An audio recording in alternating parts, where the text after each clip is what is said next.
I think the biggest challenge is frankly the training and skills development of people, particularly in the public sector, because obviously they haven't gone through this quantum of change and speed of change, certainly in the last sort of decade and a half, and so therefore the skills and the people challenges are at the forefront of actually delivering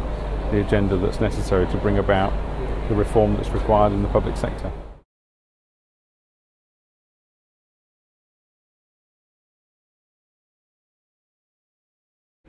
I think realistically, it's being met with sort of, I guess, mixed feelings depending on where you sit within the public sector. Some people will see it as an opportunity, and hopefully, my sense would be that the procurement profession would see it as an opportunity. I think other people that I have or are in the public sector who see massive budget cuts, frankly, just are getting this feeling of rabbit in headlights, and therefore see it as a massive, problem, and I'm feeling very negative and despondent about the whole thing, particularly given the fact that some of the savings agenda has to be delivered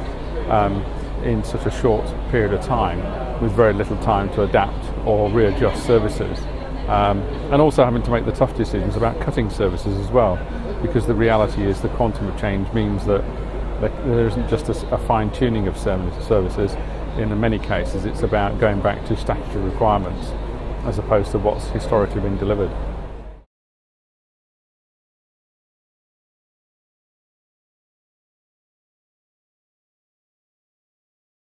I think we'll still deliver positive outcomes through procurement, because I think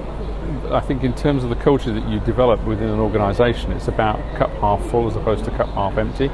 And I think that you have to look at it from the point of view of saying that in order to deliver those outcomes, you have to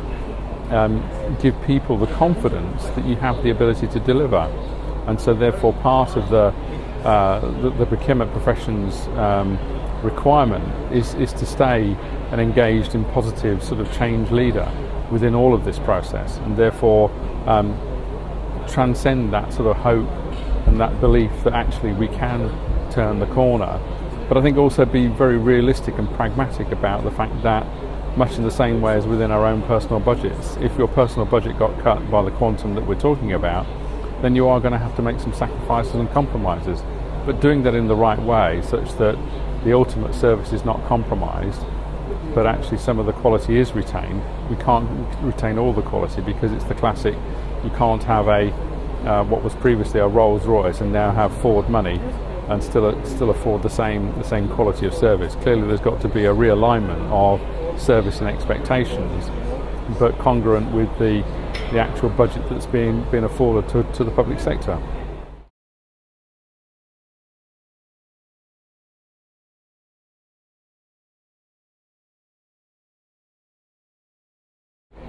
As someone that's operated in both the public and the private sector, I'm a huge believer of transferable skills,